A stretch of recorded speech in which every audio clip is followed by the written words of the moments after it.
आप सभी भाई बहनों का आध्यात्मिक ज्ञानात्मक चैनल की संध्या बेला ज्ञान कक्षा में एक बार फिर स्वागत है। आज की चर्चा का विषय बहुत ही साधारण शब्दों में है और वो साधारण शब्द हैं भोग और रोग का संबंध। देखिए, भोग शब्द को हमने रंगीन रंग से दर्शाया है। ये 5 भोग्य विषय हैं, संसारी विषय हैं। और संसार को तो हम देखिए एक राशि स्थिति से, एक संसारी आकर्षणों से, ये संसार की जो एक रंगीनियां हैं इनसे दर्शाते हैं। इसीलिए हम रजोगुनी स्थितियों पर एक रंगीन रंग से ही दर्शाते हैं। जबकि दुखमय स्थितियां, देखिए दुखमय स्थितियों का मतलब क्या है? जो आपको में पीड़ा देते हैं, कष्ट देते हैं, या यूं को कि आपको में ताप देते हैं, तपन देते हैं, ये सभी स्थितियां व्यवहारिक स्तर पे हम परिचित हैं। लेकिन आज की वीडियो में इन सभी स्थितियों को ज्ञानपूर्वक इनके संबंध को समझते हैं। और संबंध शब्द को इसीलिए हमने देखिए सफेद रंग से दर्शाया। ये संबंध का अभिप्राय एक ज्ञान से है, यानी कि भोग का संबंध रोग से है।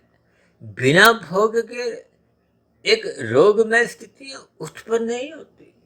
देखिए, स्थूल शरीर के स्तर पर जब जब आपको में कुछ रोगमय स्थितियां उत्पन्न होती हैं, और रोग तो किसी को अच्छा नहीं लगता। हम अपने रोगों को दूर करने के लिए किसके पास जाते हैं? डॉक्टर के पास जाते हैं। और डॉक्टर उस रोग का निरीक्षण करते हुए इस उस रोग का कारण ढूंढता है। और उस रोग का कारण देखिए शास्त्र स्पष्ट शब्दों में पहले ही समझा रहे हैं। वो आपके मरे अमर्यादित विषय भोग है, जो कि गंध, रस, रूप, स्पर्श और शब्द है। लेकिन इन सभी स्थितियों पर अक्सर एक साधारण मनुष्य कोई चिंतन नहीं करता। देखिए, शास्त्र तो बार बार कहते हैं ये जो 5 आपके बारी ज्ञानेंद्रिय हैं।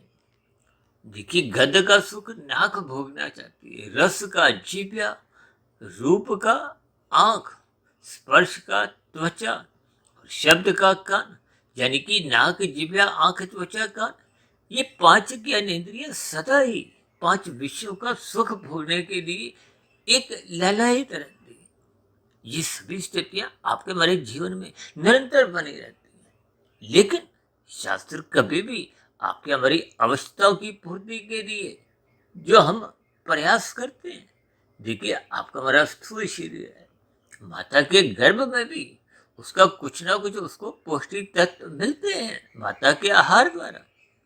अन्यथा उसमें देखिए विकास नहीं होता। और जन्म लेने के बाद की स्थितियां, माता के एक स्तनों से उसको दूध के रूप में आहार मिलता है। उसके बाद की भी स्थितियां आप और हम अच्छी तरह जानते हैं। यानी कि मरते दम तक आपके हमारे जीवन की कुछ आहार रूपी आवश्यकता है। तन ढकने के लिए कुछ वस्त्रों की जरूरत है। रहने के लिए आपको में मकान, किसी भी प्रकार की कोई स्थितियां चाहिए। यानी कि आवश्यकताओं की कहीं भी कोई निंदा नहीं है। निंदा उन विषय भोगों की है जो आपको में एक अचेत स्थिति में ले जाते हैं, परमात्मा से विमुख करते हैं। और वो स्थितियां हैं अमर्यादित विषय भोग। इसलिए तो हमने देखी उस भोग शब्द को रंगीन रंग से दर्शाया है, क्योंकि वो संसारी आकर्षण है। उन आकर्षणों की गिरफ्त से मनुष्य बच नहीं पाता। और बचने के लिए आपको में ज्ञानमय स्थिति में स्थित होना पड़ता है।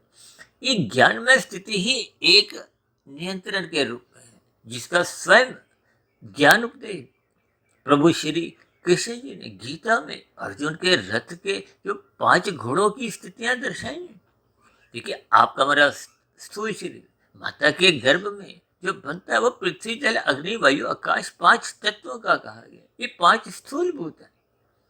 जबकि इनके पीछे का जो कारण है तकनीकी रूप से वो आपके बड़े भोग विषय हैं। उनको शास्त्रों में तकनीकी रूप से तन्मात्रा कहा गया है। वो 5 भोग विषय ही सूक्ष्म भूत है। लेकिन इन सभी स्थितियों को मनुष्य ज्ञान पूर्वक समझता नहीं। इन स्थितियों को जब वो भोग दृष्टिकोण से लेता है तो फिर ज्ञान की सूक्ष्म कड़ियों को, प्रकृति की एक व्यवस्था को, देखिए प्रकृति की व्यवस्था में एक प्रवाह रूपी स्थितियां हैं। आपका हमारा जन्म, फिर जन्म की अलग अलग स्थितियां हैं। देखिए, माता के गर्भ में तो गर्भ की स्थिति है, उसके बाद शिशु काल, बचपन अवस्था, किशोरावस्था, युवावस्था और उसके बाद प्रौढ़ अवस्था। देखिए, युवावस्था के बाद एक कमजोरी की स्थितियां अपने आप ही स्थूल शरीर में बनने लगती हैं। कहते हैं ना, नई कोशिकाएं कम बनती हैं, पुरानी नष्ट अधिक होती है, जिसके फलस्वरूप आपके मरे स्थूल शरीर के स्तर पर कुछ शीतलताएं आने लगती है। और फिर प्रौढ़ावस्था के बाद वृद्धावस्था की स्थितियों से तो आप परिचित है। और वृद्धावस्था के बाद की मृत्यु की स्थितियां, देखिए ये बहुत ही एक संसारी स्थितियां हैं। ये स्थूल शरीर की अलग अलग अवस्थाएं हैं।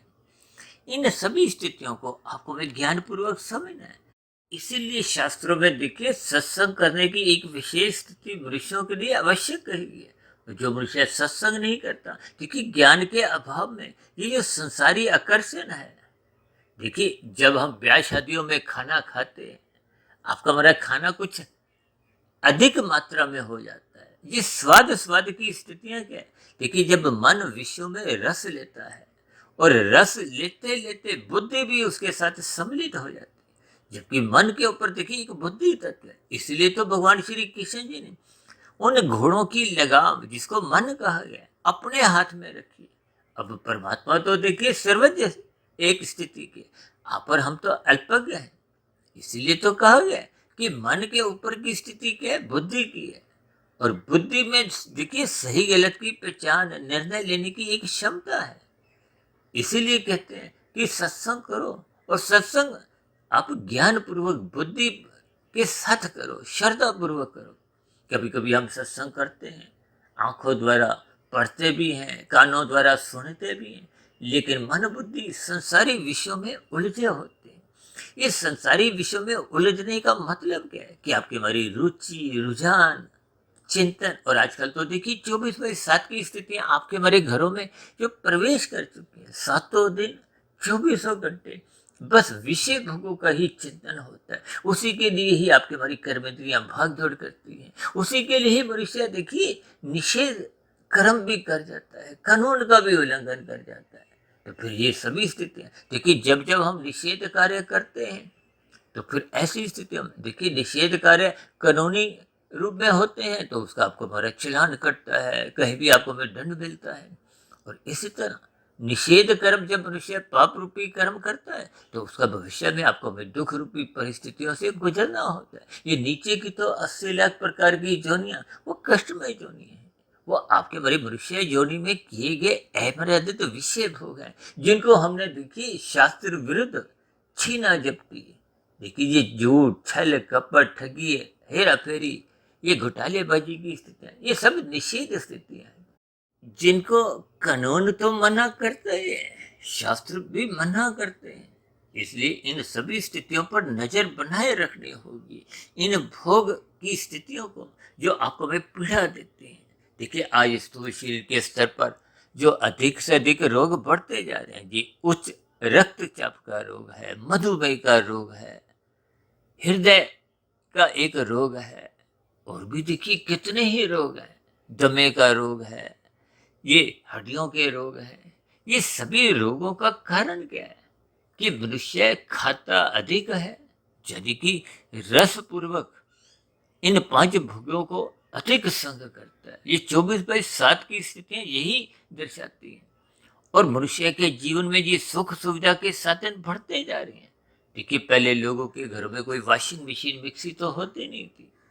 तो ये सभी स्थितियां आपके हमारे स्थूल शरीर के स्तर पर खाया पिया भोजन पचाने में बाधक इसलिए बढ़ जाती है, क्योंकि मनुष्य का श्रम घटता जा रहा है।